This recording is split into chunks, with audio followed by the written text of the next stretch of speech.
ሰላም ለእናንተ ይሁን ወገኖች። ሰሞኑን እንግዲህ በተከታታይ ያየን ያለነውን የእግዚአብሔርን ቃል እንቀጥላለን ወደ እርሱ እናመለክታለን፣ ወደሚታየው መታየት ወዳለበት ወደ አንዱ ወደ እርሱ እናሳያለን። መጽሐፍ ቅዱሳችን እኛን አመልካቾች ይለናል። የምናገለግል ሰዎች፣ እግዚአብሔር ቃሉን በእጃችን ያስቀመጠልን ሰዎች ያንን ቃል ተጠቅመን የቃሉን ባለቤት እናመለክታለን፣ ወደዛ እናሳያለን። ራሳችንን አናሳይም። ስለዚህ ይሄንን ነገር በመጽሐፍ ቅዱስ እውነት አባቶች ያገለገሉት ወንጌል፣ አባቶች የሞቱለት ወንጌል፣ ይሄ ወንጌል ከማመልከት ጋር የተያያዘ ነው ወገኖች። የተመለከትነውን እውነት እግዚአብሔር በእኛ ውስጥ አይኖቻችንን ገልጦ የገለጠልንን እውነት ለሌሎች እንዲያዩ ምስክር ለመሆን እንጂ ራሳችንን በሰዎች ላይ ለመሳል ወይንም እኛ በሰዎች ዘንድ ለመመስገን አንድም ነገር ማድረግ እንደሌለብን መጽሐፍ ቅዱስ ደጋግሞ ያስተምረናል።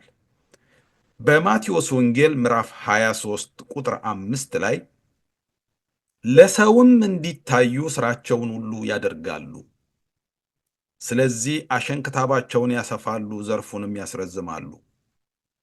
ይሄ ምን ማለት ነው? እንግዲህ በዘመናችንም ያለው የኛ አካሄድ እዚህ ውስጥ የተጠቀሰ ይመስለኛል። ለሰዎች እንዲታዩ ስራቸውን ሁሉ ያደርጋሉ። ለመታየት፣ ሰዎች እንዲያደንቋቸው፣ ሰዎች በቃ ይሄ ሰው በቃ በጣም በእውነት ተነሳ፣ እግዚአብሔር አስነሳልን፣ እንደዚህ ሆነልን፣ በቃ ስም እንዲሰጥ፣ በቃ በሰው ልብ ውስጥ ለመግባት፣ የሰውን ልብ ለመቆጣጠር ሰዎች አንዳንድን ነገር እያጣፈጡ ለሰው ተስማሚ እንዲሆን። በእርግጥ በንግዱ ዓለም ላይ ሰዎች በንግዳቸው እንዳይከስሩ ከስተመር ሊስብላቸው የሚችለውን ነገር ሁሉ ያደርጋሉ። በመጽሐፍ ቅዱሳችን ወይንም ደግሞ በወንጌል ላይ ግን ይሄ አይሰራም። ሰዎች እንዲስማማቸው ሳይሆን ሰዎች እንዲድኑ ነው። ሰዎች እንዲድኑ፣ እውነትን እንዲያውቁ ነው። ስጋቸውን ደስ እንዲላቸው፣ የልብ ልብ እንዲሰማቸው አይደለም እኛ የምናገለግለው ሰዎች ወደምናመለክተው ጌታ እንዲመለከቱ፣ ራሳቸውንም ደግሞ እንዲያድኑ ነው። በእርሱ ሆነው ከክፋት እንዲያመልጡ ነው። ወደ እውነት እንዲመጡ፣ የበራላቸውን እውነት እንዲኖሩ እናስተምራለን እንጂ በእነሱ ዘንድ ለመጉላት፣ በእነሱ ልብ ውስጥ ለመቀመጥ አናገለግልም። በማንም ልብ ውስጥ የሚቀመጥ አገልጋይ አይደለም። አገልጋይ በሁሉ ልብ ውስጥ እውነትን የሚያስቀምጥ፣ ክርስቶስን የሚያስቀምጥ ነው። የክርስቶስ አገልጋይ፣ ወንጌልን የሰጠን ክርስቶስ ነው። አደራ የሰጠን ክርስቶስ ነው። ከፀሐይ መውጫ እስከ ፀሐይ መግቢያ ድረስ ይህንን እውነት የሆነውን የሚለውጠውን ወንጌል በእጃቸው ላኪው እሱ ነው። የሰጠው እርሱ ነው። አደራ አለ። ደቀ መዛሙርቴ አድርጉ ብሎ አደራን የሰጠው የላከው ኢየሱስ ነው። ደቀ መዛሙርታችሁ አላለም፣ ደቀ መዛሙርቴ ነው ያለው። ለራሱ ነው የምናደርግለት። እኛ ተልኮ ወስደን በሕይወት ያለነው የምናገለግለው ለጌታ ሰዎችን ደቀ መዝሙር ለማድረግ ነው። የእሱ ተከታዮች ለማድረግ ነው። እርሱ የሚሄድበትን መንገድ ለማሳየት ነው። እርሱ የሄደውን ጉዞ ለማሳየት ነው። ከእርሱ ጋር እንዲሄዱ ነው። ከእኔ ጋር አይደለም፣ እኔን እንዲመስሉ አይደለም። እኔ ባላደራ ነኝ፣ አደራ የተሰጠኝ ነኝ። ወገኖች፣ ይሄ ወንጌል ባለቤት ያለው ወንጌል ነው።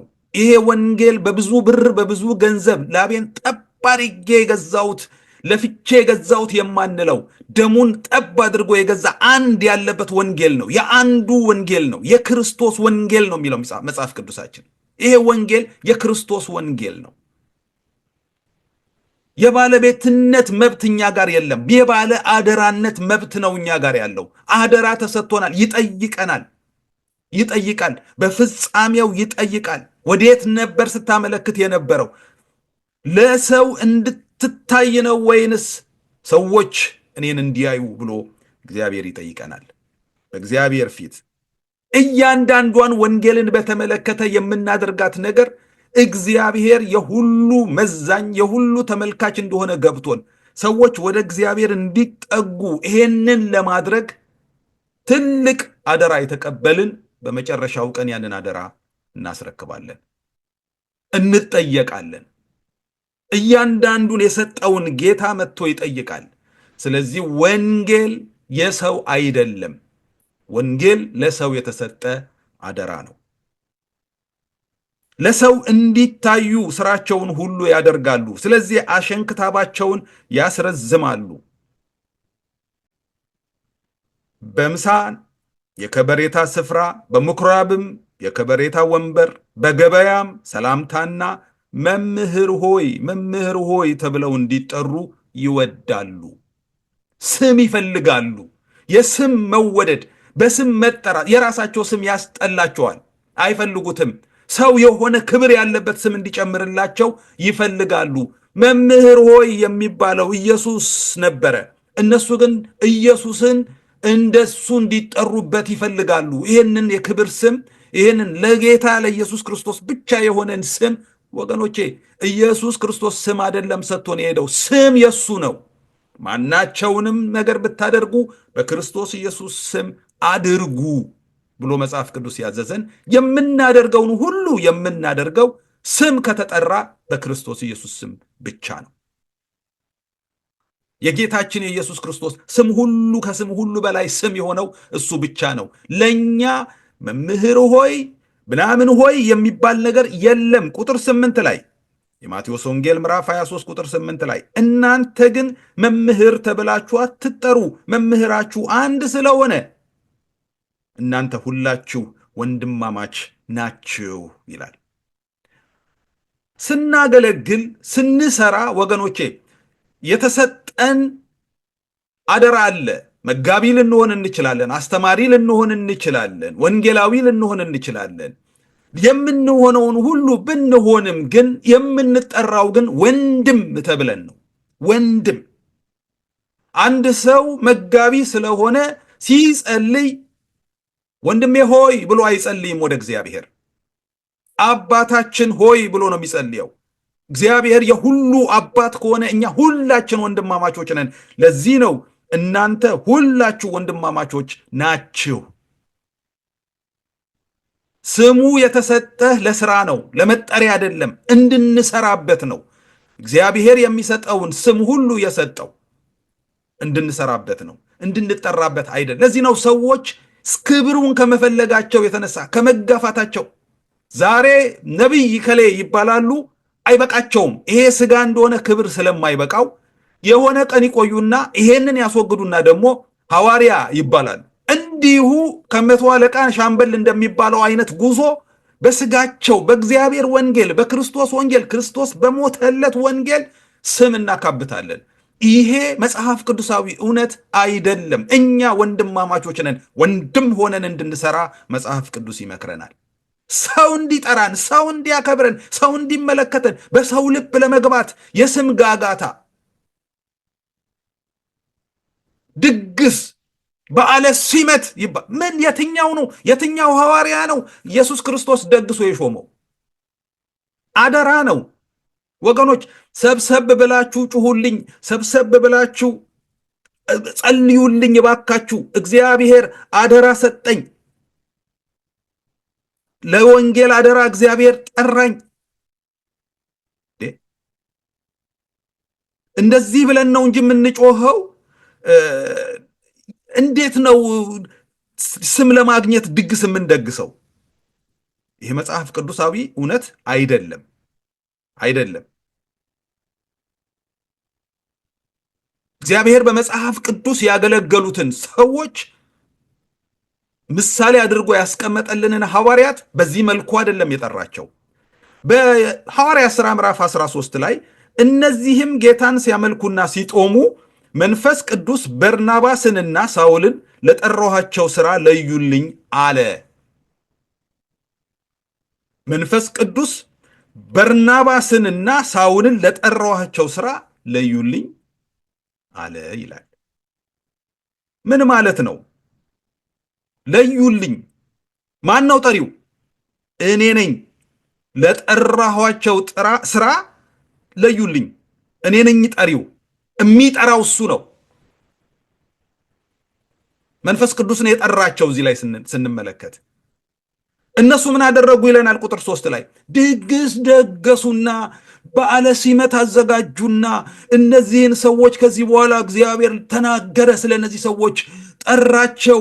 እነዚህን ሰዎች ተመልከቷቸው፣ በቃ እንደው ሽር ጉድ ብለው አይልም።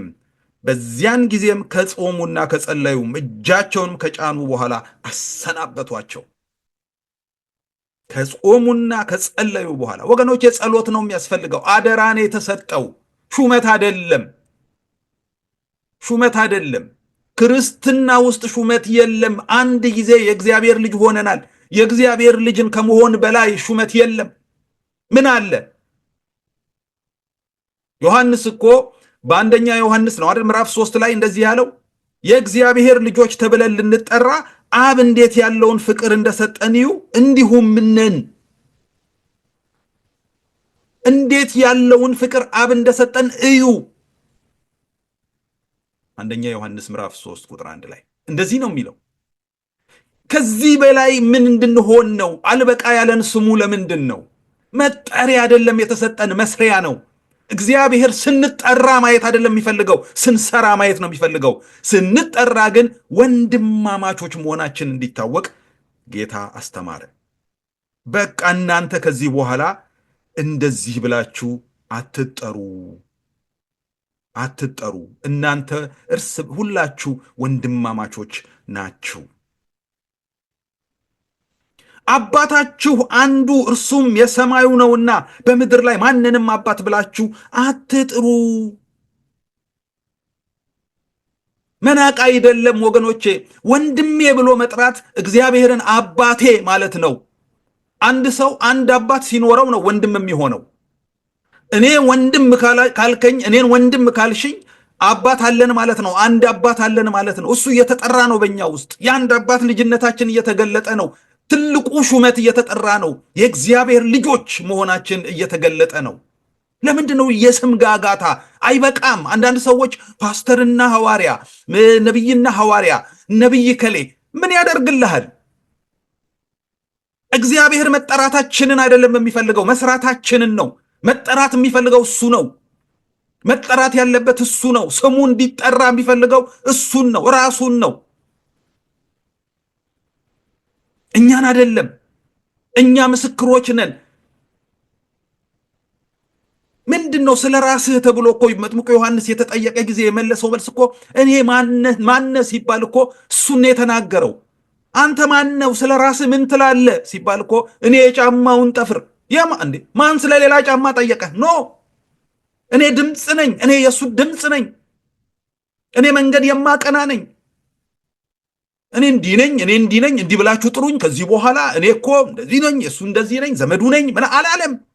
እኔ ድምፅ ነኝ ወገኖቼ። ድምፅ ነው። መልእክት ነው። ሹመት የለውም። አገልግሎት አደራ ነው። አገልግሎት መጠሪያ አይደለም። አገልግሎት መሿሿሚያ አይደለም። ዋጋ እየከፈልን ነው። እየከፈልንም ስላልገባን ነው እንጂ ዋጋ እየከፈልን ነው። ወንድሜ ብሎኝ የጠራኝ ሰው በምንም አይነት መንገድ የኔን አገልግሎት የናቀ አይደለም፣ እንደውም ያስጠጋኝ ነው። ፓስተርዬ፣ ፓፓ፣ እንደዚህ የተባለ ስም እየተጨማመረ ሰዎቹም አልበቃ እያላቸው ከዓመት ዓመት ስማቸው የተቀየረ ነቢይ ተብዬ ካልተጠራሁኝ አገልግሎቴን አልተቀበሉም። ከሆንክ ስራበት፣ አገልግልበት። መጠራቱ ምን ያደርግልሃል? የእግዚአብሔር ልጅ ተብሎ ከመጠራት የበለጠ ክብር የለምና እሱ ተሰጥቶናል። እግዚአብሔር ይመስገን። የእግዚአብሔር ልጆች ተብለን ልንጠራ ነው ያለው ዮሐንስ። መጠሪያችን የእግዚአብሔር ልጅነት ነው። እሱ ደግሞ በወንድማማችነት ይገለጣል። ወንድም እከሌ፣ ወንድሜ ሲባል መጽሐፍ ቅዱሳችን እኔ በጣም ይገርመኛል። ኢየሱስ ክርስቶስ ይወደው የነበረው የሚባለውለት ዮሐንስ ወንጌላዊ ብንለው ወንጌልን የጻፈልን ነው። ሐዋርያ ብንለው የክርስቶስ ሐዋርያ ነው። አስተማሪ ብንለው መልእክትን የጻፈልን ነው። ነቢይ ብንለው የሚመጣውን በራእይ የጻፈልን ነው። እግዚአብሔር ያጨቀው ሰው ነው። ግን በዮሐንስ ራእይ ምዕራፍ 1 ላይ ቁጥር 9 ላይ እኔ ወንድማችሁ የሆንኩ ይላል ራሱን ሲገልጽ። እኔ ወንድማችሁ የሆንኩ ከእናንተም ጋር አብሬ መከራውንና መንግስቱን የኢየሱስ ክርስቶስንም ትዕግስት የምካፈል ዮሐንስ እኔ ወንድማችሁ የሆንኩ አላንጋጋም። ሐዋርያነቱን አላስቀረበትም። እኔ ወንድማችሁ የሆንኩ ማለቱ ሐዋርያነቱን አልቀነሰበትም። ከእናንተም ጋር አብሬ መከራውንና ትዕግስቱን መንግስቱን የኢየሱስ ክርስቶስን ትዕግስት የምካፈል እኮ ነው ያለው። ለምንድን ነው በአንዱ ላይ አንዱ ባለስልጣን መሆን የሚፈልገው ስም ተሸክሞ? ቤተ ክርስቲያን ውስጥ መሪዎች አሉ። አዎ መሪዎች አሉ፣ የሚመሩን አሉ፣ ወደ ክርስቶስ የሚያሳዩን ምሳሌ የሚሆኑን አሉ። እስቲል ግን ወንድሞቻችን ናቸው። መጋቢ አለህ? አዎ። ማን ይባላል? እከሌ። ሄጀስ ግን መጋቢ አይደለም እምለው ምንድን ነው? ወንድሜ ወንድሜ። ምን ነው ወንድምነት አነሰ? ለምንድን ነው ወንድምነት ያነሰው? ሰው የእግዚአብሔር ልጅነቱን ተጠራጥሯል ወይ? ለምንድን ነው የስም ጋጋታ? አንድ አልተሰራ፣ ወንበዴው አልቀነሰ፣ ሌባው አልቀነሰ፣ ሐሰተኛው አልቀነሰ፣ እንዲሁ የስም ጋጋታ። እንከሌ ተብሎ መጠራት፣ ከፊት ለፊቱ የሆነ ነገር ጨምሮ መጠራት አይሰራም። እሱ ወገኖቼ ከሁሉ በላይ የሚበልጠውን እግዚአብሔር በክርስቶስ ኢየሱስ በኩል ነግሮናል። ወንድማማች ናችሁ። መምህር ተብላችሁ አትጠሩ ሲል እኮ ወገኖቼ መምህርነት አይገባችሁም አይደለም፣ አስተምሩ ብሏል ጌታ። አስተምሩ፣ ያዘዝኳችሁን እያስተማራችኋቸው ብሏል። እናስተምራለን። አስተማሪነታችን ግን መጠሪያችን ሳይሆን ስራችን ነው። ስንጠራ ግን ወንድማማች ነን። መጋቢም ከሆንኩ መጋቢነቴ በሚያስፈልገው ቦታ ላይ ነው የሚገለጠው። እነ ጳውሎስ ስለ መጋቢነታቸው ስለ ሐዋርያነታቸው በሰው ያልሆነ በእግዚአብሔር የሆነ ሐዋርያ ብሎ ስለ ራሱ የሚናገርበት ቦታ ሐዋርያነቱን ይናገራል። ሲጠራ ግን መጽሐፍ ቅዱሳችን ላይ ሲቀመጥ ግን ጳውሎስና ሲላስም ወንድማችን ጳውሎስ በመልእክቱ እንዳሳሰባችሁ እነ ጢሞቴዎስ ወንድማችን ጢሞቴዎስ እንደተፈታ እንድታውቁ እወዳለሁ። ወንድምነት አልናቃቸው፣ ንቀት አይደለም። እነሱ ወንድም ሲባሉ እግዚአብሔር አባት እየተባለ ነው። እኔ ወንድም ስባል እግዚአብሔር አባት እየተባለ ነው። ያለ አባት ሰው ወንድም መሆን ስለማይችል ያለ አንድ ላይ በአንድነት ከአንድ ዘር ሳይወለዱ እውነተኛ ወንድምነት ስለሌለ እግዚአብሔርን አባታችን ሆይ ብላችሁ ጸልዩ ሲለን ጌታ ኢየሱስ ክርስቶስ እርስ በርሳችን ወንድማማች እንደሆንን ትልቁ ማዕረግ እሱ እንደሆነ የእግዚአብሔርን ልጅነት የሚያህል ማዕረግ የለም። ሰዎች አይናቸው ስለተያዘ ስላልበራላቸው ስላልጠገበ ስጋቸው ተጠርቶ ስላልጠገበ እንዲበሉኝ እንዲነኝ እያሉ ራሳቸውን የሚጠሩ ሰው በስም በቃ ወንድሜ ብሎ ሲጠራቸው የሚናደዱ የናቃቸው የሚመስላቸው የአባቴ ልጅ እያላቸው ካላመንኩብህ ወንድሜ አልልህም የአባቴ ልጅ እንደሆንክ ሳምን ነው ወንድሜ የምልህ። ከዚህ በላይ ክብር የለም። ማክበር ማለት ይሄ ነው። ሌላው ስራበት ትሸለምበታለህ፣ ስራበት ዋጋ ትቀበልበታለህ። በሰጠህ እረኛ ከሆንክ እረኝነትህን ቀጥል፣ ስራበት። ወንጌላዊ ከሆንክ ወንጌልን ስበክ፣ ወንጌልን ለፍጥረት ሁሉ አድርስ። ሐዋርያ በቃ የሐዋርያነት እንትኑ ካለ በቃ ምንድናቸው እነዚህ ቤተክርስቲያናትን ትቀልብ፣ ወንጌልን ስበክ፣ አድርስ። በእያንዳንዱ እግዚአብሔር ሰጥቶኛል በሚባለው ጸጋ ሲሰራ ስራ ነው፣ ስም አይደለም።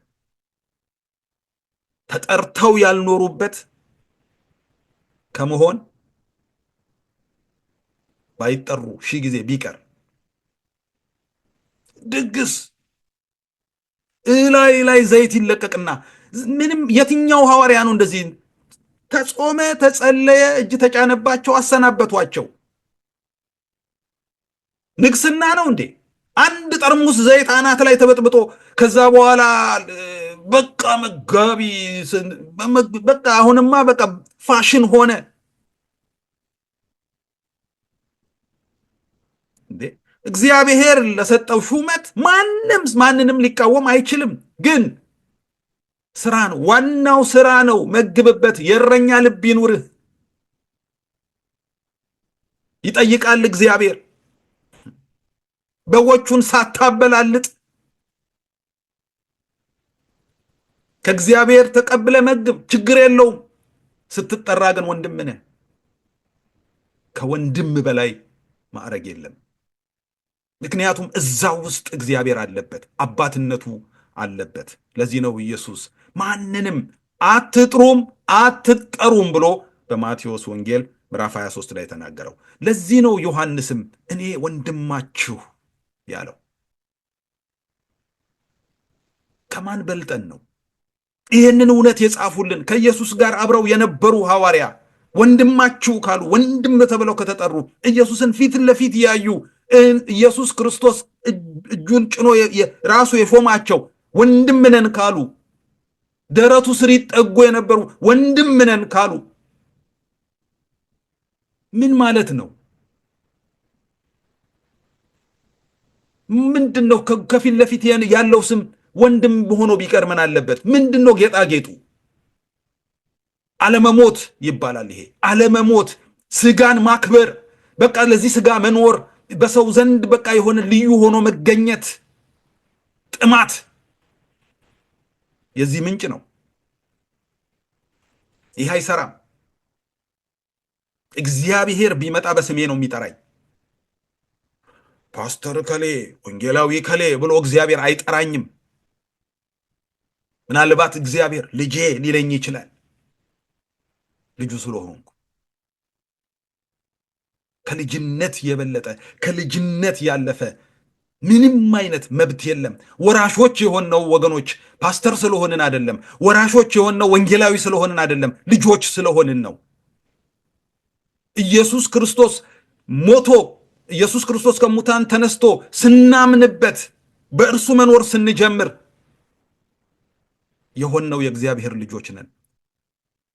በስሙ ላመኑት ለተቀበሉት ለእነርሱ አይደለም፣ ለተቀበሉት ግን በስሙ ላመኑት ለእነርሱ የእግዚአብሔር ልጆች የሆኑ ዘንድ ስልጣንን ሰጣቸው። ልጆች ነው። ስልጣን ልጅነት ነው። መንፈስ ቅዱስ እንኳን ሲመራን ሮሜ 8:14 ላይ መንፈስ ቅዱስ እንኳን ሲመራን በእግዚአብሔር መንፈስ የሚመሩ እነዚያ የእግዚአብሔር ልጆች ናቸው። ምክንያቱም መንፈስ ቅዱስ እከሌ እንትን ነው፣ ወንጌላዊ ነው፣ ፓስተር ነው ምናምን እያለ አይደለም የሚመጣው፣ የእግዚአብሔር ልጅ ነው ብሎ ነው የሚመራን። እሱ የሚመራቸው ሰዎች የእግዚአብሔር ልጆች ናቸው። የእግዚአብሔር ልጅነትን የሚያቀል ሌላ ስም ሁሉ ከኛ ይራቅ። ይህ መኮፈስ፣ ይህ በቃ በልጣለሁ አይነት፣ ይህ በቃ ከሌላው ስፔሻል ነኝ አይነት፣ ስፔሻል ያደረገን ልጅነታችን ነው። አልበቃለን፣ ፖስተሩ አልበቃለን፣ ስም ለመጻፍ አልበቃለን። ሐዋርያው ኧረ እንዴት ነው አቤትስ እኔ እንዴት ነው የሚከብደው? ፕሬዝደንት ሁሉ ይባላል። ወንጌል ውስጥ ፈርስት ሌዲ የሚል አይቻለሁ። የፓስተሩ ሚስት ፈርስት ሌዲ ተብላ። ይሄ እኮ ወንጌል አይደለም፣ የወንጌል ተቃራኒ ነው። ማን ላይ ነው ፈርስት ሌዲ የሚሆነው? እኛ ፈርስትም ላስትም አይደለንም። እኛ ልጆች ነን። ሁላችን ወንድማማቾች ነን፣ ባለአደራዎች ነን። ከላይ ሆኖ የሚመራ ከላይ ሆኖ የሚያገለግል ሁሉ አደራ የተሰጠው ነው። በኋላ ያስረክባል፣ ይሰጣል። በብድር ገንዘብ የሚኮራል እንዴ? አለ? እዚህ እኔ በምኖርበት ምድር ከል የሚነዳው መኪና ምናልባት ሰዎች አምነው ስላበደሩት ጥሩ ክሬዲት አለው ብለው ስላበደሩት ምናልባት ሰውየው ሊያስደንቀን ይችላል እንጂ እንዴት በዕዳ መኪና ሰው መቼም ጉራውን አይነዛም። ነገ ካጣ ሊቀማ ይችላል። መክፈል ካልቻለ ይወሰድበታል። ባቆመበት ነው መጥተው የሚወስዱበት። ባለቤት አይደለማ። የባለቤትነት ደብተሩን የሚያገኘው ከፍሎ ሲጨርስ ነው።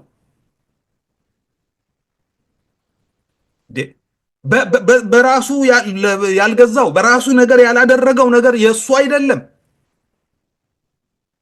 እሱን ለመክፈል እየተጋጋጠ ነው የሚኖረው። አደራን የተሰጠን በቃ የኛ አይደለም። እኛ ባላደራዎች ነን። እንደው የምን መኮፈስ ነው? እኔን ምንድን ነው የሚኮፍሰኝ? ቢያረገኝስ? እግዚአብሔር እንደነ በርናባስና እንደነ ሳውል ጠርቶ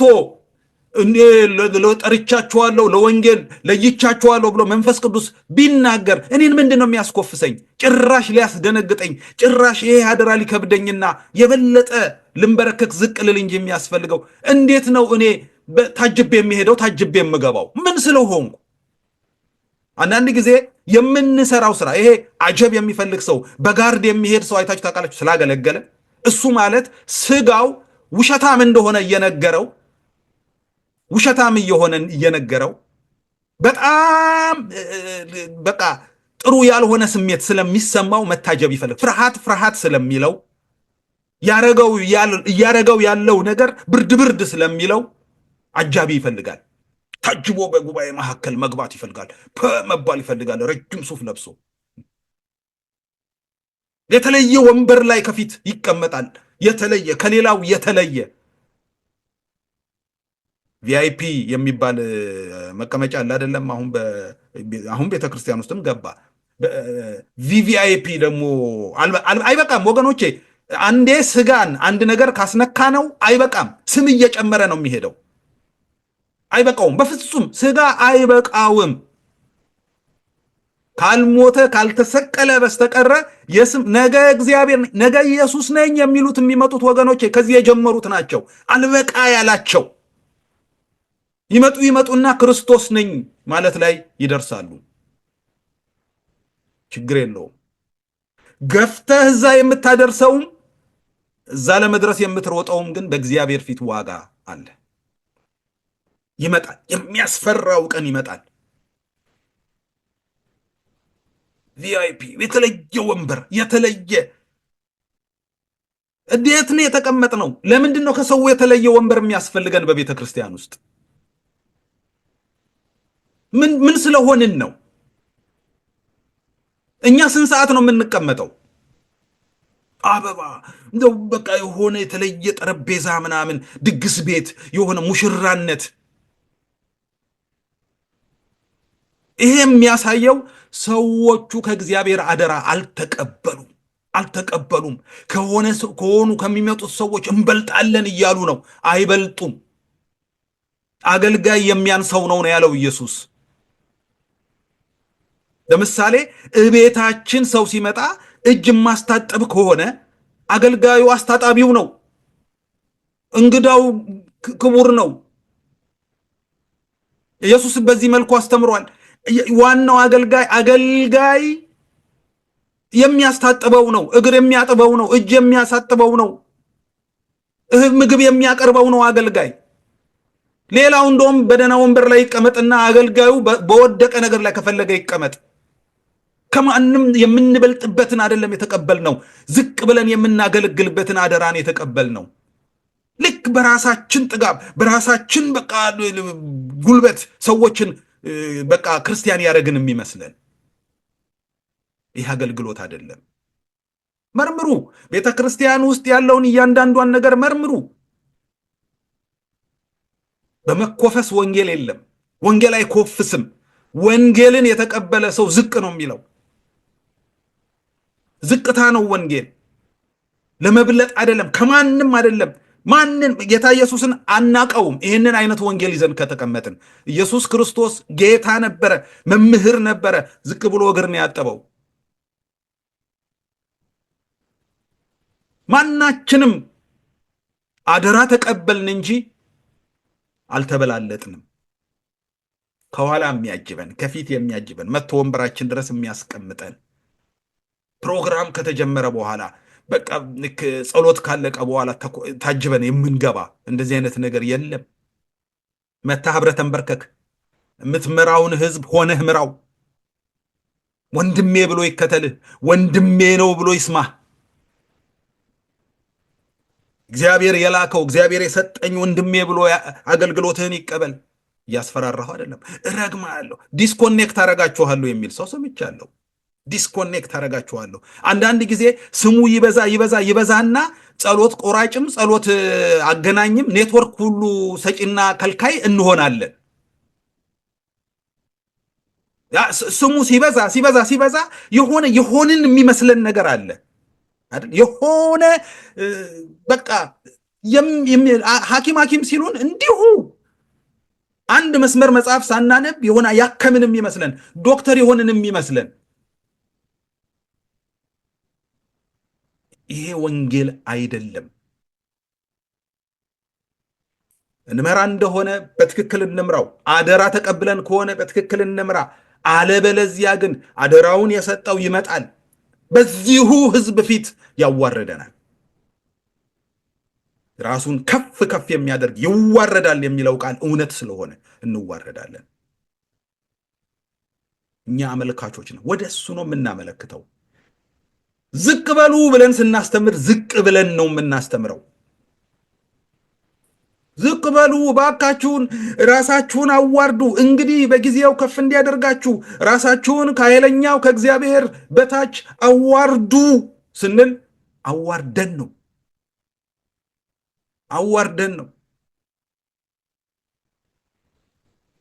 ሶፋ ላይ የተቀመጥን አይደለም። የተለየ ወንበር ላይ የተቀመጥን አይደለም። አለመታዘዝ ነው ይሄ። አመፀኝነት ነው ይሄ።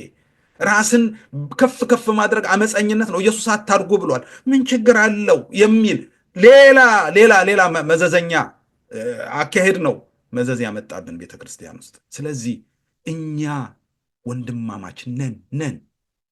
ወንድሜ ሆይ ወንድም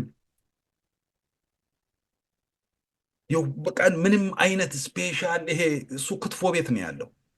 ስፔሻል ክትፎ፣ ኖርማል ክትፎ እየተባለ የመረጥክ መብላት ትችላለህ። ምናልባት ስፔሻል ክትፎ ላይ የሆነ የሚጨመር ሌላ ነገር ሊኖረው ይችላል። ኖርማል ላይ ያችኑ የደቀቀች ስጋ በልተህ ትወጣለህ። እሱ ነው ክትፎ። ስፔሻል ያለው እዛ ነው። እግዚአብሔር ቤት ሁሉ በክርስቶስ ኢየሱስ አንድ ነው። ባለአደራ ነው ያለው። ዝቅ ብሎ መንገዱን የሚያሳይ ነው እንጂ ያለው ስፔሻል የሚሆን ማንም የለም። ከልጅነት ከሆነ ሁሉ ነገር ልጅነት ላይ የሚያልቅ ከሆነ ውርሱ በልጅነት የሚሰጥ ከሆነ ሁላችንም የእግዚአብሔር ልጆች ተብለን እንድንጠራ ተወስኗል። ያመንን ሁላችን ክርስቶስ ኢየሱስን በመቀበላችን የልጅነት ስልጣን የተሰጠን ሁላችን ልጆች ነን። አለቀ። ስፔሻል ልጅ አንሆንም፣ ልጅ ነን። ዋጋ ግን እንቀበላለን፣ አክሊል እናገኛለን፣ እንደየስራችን ይከፈለናል። ዛሬ ያም እየተነሳ በቃ አጃቢ እየሰበሰበ እንደው እግዚአብሔር ቤትን መቀለጃ በሌሎች ዘንድ መጠያ ያደረገው ሁሉ ዋጋ ይከፍላል። ስሙን ስለሚፈልግ ነው፣ ዝናውን ስለሚፈልግ ነው፣ ክብሩን ስለሚፈልግ ነው፣ ክብር ሊሻማ ስለፈለገ ነው። እየሆነብን ያለው ነገር የለበስነውን እንኳን የሚያስወልቅ እንጂ የሆነ እንትን ብዙ በጣም ይገርመኛል። ሀገራችንን በጣም ከጦርነት ፍሪ ያደረግን፣ በቃ ሌብነትን ከከተማው ላይ ያጠፋን፣ በቃ ሰውን ሁሉ ወደ እግዚአብሔር መንግስት ያመጣን እኮ ነው የምንመስለው። ስም አፈላለጋችን፣ አረማመዳችን፣ አመቀመጫችን፣ እያንዳንዱ ነገር ሲታይ እንዴት ሁሉን ነገር ጨርሰን በቃ እግዚአብሔር አንተ ይሄን ስላደረክ ሂድና ተኮፈስባቸው ብሎ የላከን ነው የምንመስለው። ዞር ብለን ብናይ ግን እየሆነ ያለው ነገር የበለጠ ራሳችንን እንድናይ እንድንመረምር የሚያደርግ የሚጠይቅ ነገር ነው እየሆነ ያለው። አንተ በራስ ስልጣን፣ በራስ መንገድ፣ በራስ የስም መፈለግ ዲስኮኔክትድ ሆነሃል። እኔ ዲስኮኔክት አደርጋችኋለሁ ትላል። ይመስልሃል። ሰይጣን ያሞኝሃል። ያሞኛል። አውጥቶ አውጥቶ አውጥቶ ምንድን ነው? አንድ ግጥም አለ አይደል? እባክህ እግዚአብሔር ጠላቴን አድርገው ከፍ ከፍ፣ በጣም ከፍ ከፍ፣ እጅግ ከፍ ከፍ፣ የወደቀ ለታ አጥንቱ እንዳይተርፍ የሚል ግጥም። ይህንን ነው ሰይጣን የሚያ ከፍታ ወስዶ ወስዶ ወስዶ። ወገኖቼ ማንም ሰው ከደረጃ ላይ ወደቀ ሲባል ብትሰሙ እንዴት ሆነ? ተረፈ? ተሰበረ? ምክንያቱም ከደረጃ ነው የወደቀው። ከ20ኛ ፎቅ ላይ እኮ እንትና ወደቀ ከተባለ ተረፈ ወይ ብሎ የሚጠይቅ ሰው የለም፣ መቼም እንደው ካልገባው በስተቀር ወይ ካላመመው በስተቀር። እከሌ እኮ ከ20ኛ ፎቅ ወደቀ ከተባለ አጥንቱ ተገኘ ወይ? አይንም ይጨፈናል፣ ለመስማት ይዘገንናል። ከፍታው እኮ ነው። ከፍታው ካወዳደቁ ጋራ ይሰቀጥጣል። መሬት ላይ እኮ ያለ ሰው ምን አይነት ውድቀት ይወድቃል? ከብለል ብሎ ይነሳል እኮ። እላይ ወጥቶ የሚወድ ወገኖቼ፣ ይሄ ከፍታ አላማረም። ወደ ታች ማየት አንዳንዴ ጥሩ ነው። ምን ያህል ርቀት እንደሄድን ወደ ታች ማየት። አንዳንድ ሰዎች ሀይት እንትን የሚላቸው ሰዎች አሉ፣ የሚያስፈራቸው። እንደው ትንሽ እንደዛ መሆን ጥሩ ነው። ዝቅ ብለህ እይ እይ፣ የወጣህበትን እይ። የምትወርደው ከዛ ነው። ሰይጣን ኢየሱስ ክርስቶስን ወደ ተራራ ወጥ ከፍ ወዳለ ቦታ ወጣውና ራስህን ጣል አለው። መሬት ላይ አይደለም እንደዛ ያለው፣ ወደ ላይ ወስዶ። ለምን? እንደዚህ ነው አሶ ከፍ አድርጎ ነው የሚጥለው።